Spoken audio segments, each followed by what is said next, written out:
ఈ మధ్య కాలంలో చాలా మందికి మోకాళ్ళ నొప్పులు అనేది విపరీతంగా వస్తున్నాయి. అయితే ఈ మోకాళ్ళ నొప్పులు తగ్గించుకోవడానికి రకరకాల ప్రయత్నాలు చేస్తున్న జనాలు. కొంతమందికేమో లోపట గుజ్జు తగ్గిపోవడం, బొక్కలు అరిగిపోవడం, విపరీతంగా నడవలేకపోవడం, లేవలేకపోవడం, పడుకుంటూ నొప్పి, కూర్చుంటే నొప్పి, నడిస్తే నొప్పి, ఇలా రకరకాలుగా ఇబ్బందులు పడుతున్నారు. అవును. వీటన్నిటికీ మీ దగ్గర ఏమైనా పరిష్కారం ఉందా? ఖచ్చితంగా. అయితే మోకాళ్ళ నొప్పుల గురించి మనం పరిష్కార మార్గాలు చెప్పే ముందు, మోకాళ్ళ నొప్పులు ఎన్ని రకాలుగా ఉంటాయి? దానిలో గ్రేడ్ 1, గ్రేడ్ 2 సర్జరీ కేసెస్ 3 రకాలుగా విభజిస్తాం.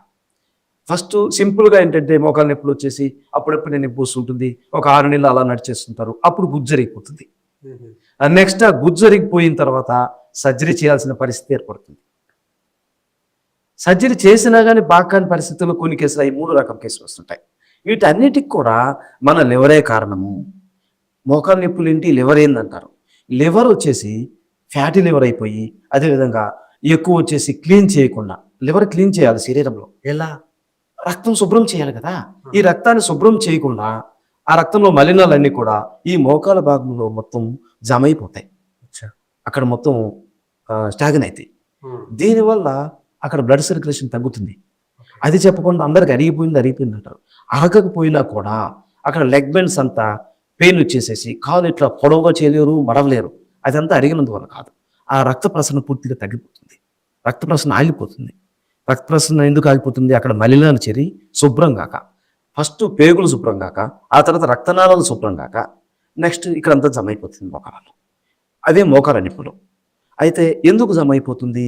డయాబెటీస్ వల్ల శుభ్రం కాదు శరీరం, బీపీ వల్ల శుభ్రం కాదు, థైరాయిడ్ వల్ల శుభ్రం కాదు, అదేవిధంగా ఒబిసిటీ వల్ల పొట్ట పెద్దగా ఉండేసేసి బెల్లి ఫ్యాట్ ఉన్న వల్ల కాదు, రాత్రిప్పుడు నిద్రపోకుండా ఉండేసేసి రాత్రంతా మేలుకోవడము, పగులు నిద్రపోవడము, ఇలాంటి కార్యక్రమాలు చేసేస్తే వేడి పెరిగిపోయి దాని ద్వారా అసిడిటీ గ్యాస్ పెరిగి ఫ్యాంక్రియాస్ సరిగా పనిచేయదు.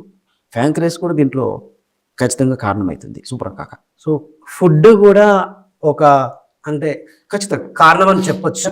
మీరు అన్నారు 20 సంవత్సరాల ముందు ఆయుర్వేదం చాలా గొప్పగా ఉన్నదన్నారు. అదేవిధంగా 20 సంవత్సరాల నుంచి మన ఆహారం కూడా చాలా దెబ్బతింటుంది. ఎవరైతే సన్నబియ్యం తింటారో అందరికి మోకాళ్ళ నొప్పులు ఖచ్చితంగా వస్తాయి. ఎందువలన? ఇది గమనించాలి. ఎందుకంటే దాంట్లో వాతం పెరుగుతుంది. సన్నబియ్యంలో సన్నబియ్యం తింటే పొట్ట శుభ్రంగా గట్ట హెల్త్ దెబ్బతింటుంది. అయితే దయచేసి నన్ను వేరే అనుకోవద్దు.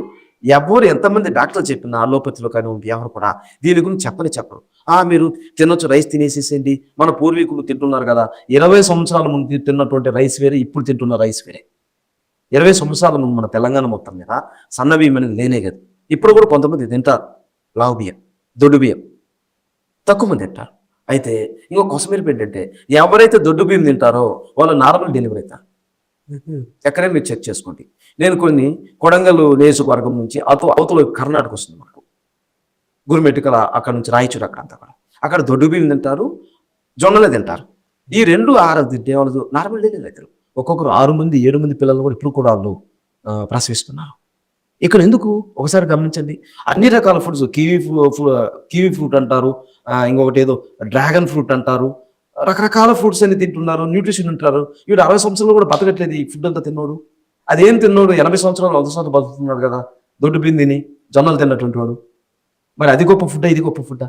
ఈ 20 సంవత్సరాలలో మనం తినే ఆహారంలో టోటల్గా సన్న బియ్యమే వచ్చేసి. అది ఇంకొక విషయం ఏంటంటే ఒకేసారి బిల్లింగ్ చేసేసి ప్యాక్ చేసి పెట్టేసేసి మన నెత్తులు రుద్దుతున్నారు ఆ బియ్యం అని కూడా. ఇంతకుముందు అలా కాదు, చిన్న చిన్న మిల్లులు ఉండేవి. మనమే ఒడ్లు పండించుకుంటే 2 బస్తాలు తీసుకుని అక్కడ పట్టించుకొచ్చుకొని అవి తినేటం అయిపోతే మళ్ళీ వేసుకొచ్చేటం. 20 సంవత్సరాలు ముందు, 10 సంవత్సరాల ముందు కూడా. ఇప్పుడు అలా లేదు.